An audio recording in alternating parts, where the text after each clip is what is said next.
आता संपूर्ण महाराष्ट्रामध्ये उद्धवजी ठाकरेंच्या नेतृत्वावरती महाराष्ट्रातली जनता संपूर्ण विश्वास ठेवून या ठिकाणी पुणे शहरामध्ये शिवसेनेला कौल देणार आहे आणि त्याच प्रमाणात उमेदवारावरती पण काही गोष्टी अवलंबून आहेत, परंतु उमेदवार आणि उद्धवजींचं नेतृत्व याच्यावरती आम्हाला विश्वास आहे की पुणे शहरामध्ये शिवसेनेला कौल मिळेल।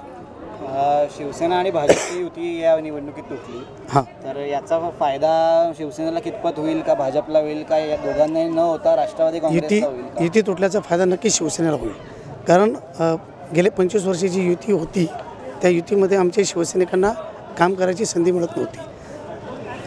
शिवसैनिक अतिशय जोमानं काम करत असतो 5 वर्ष, परंतु अचानक युती होते आणि भारतीय जनता पार्टीला वाढ दिल्या जातात, त्यामुळे आमचा शिवसैनिक नाराज होतो आणि त्याची वाढ खुंटते।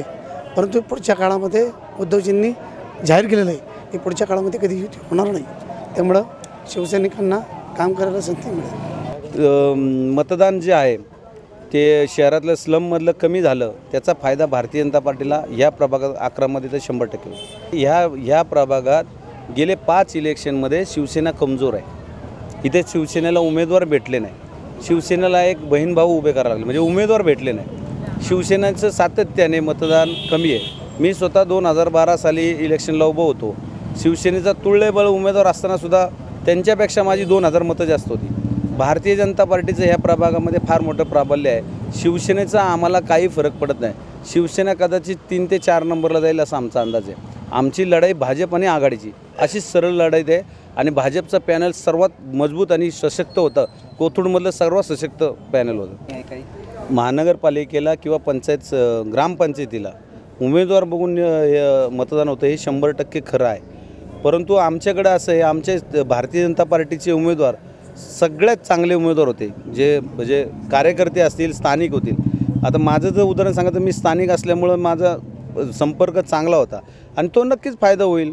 अगेन्स्ट म्हणजे आपण एखाद्याच्या अगेन्स्ट ज्यावेळेस काम करतो तर आपली प्रतिमा स्वच्छ असणं, उमेदवार स्थानिक असणं, आमच्यासारखे उमेदवार स्लममधनं येतात, जिथे स्लममध्येच आम्ही 5-6 हजार मतांचं हे करू शकतो, तर आम्हाला त्याचा नक्कीच फायदा होईल। मतदारांचं म्हणणं असं आहे की तुम्ही जो उमेदवार द्याल तो आम्हाला मान्य आहे। आमच्या प्रभागात तर असं अजिबात झालेलं नाही, म्हणजे बिलकुल नाही झालेलं, आणि सर्व उमेदवार चांगले आणि तुल्यबळ असल्यामुळं मला नाही वाटत की त्याच्यामध्ये काय होईल, कारण की आमच्याकडे आमचे जे फेसमॅन आहेत म्हणजे नरेंद्र मोदी असेल, देवेंद्र फडणवीस, हेच आमचे गेम चेंजर आहेत।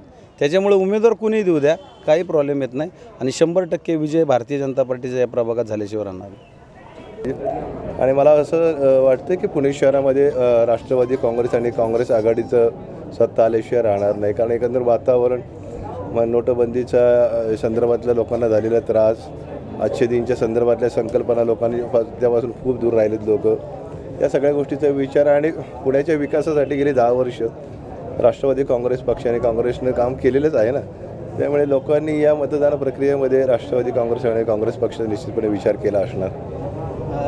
भाजप आणि शिवसेनेची युती तुटली तर त्याचा कितपत फायदा राष्ट्रवादी आणि काँग्रेसच्या आघाडी? 100% फायदा होणार ना।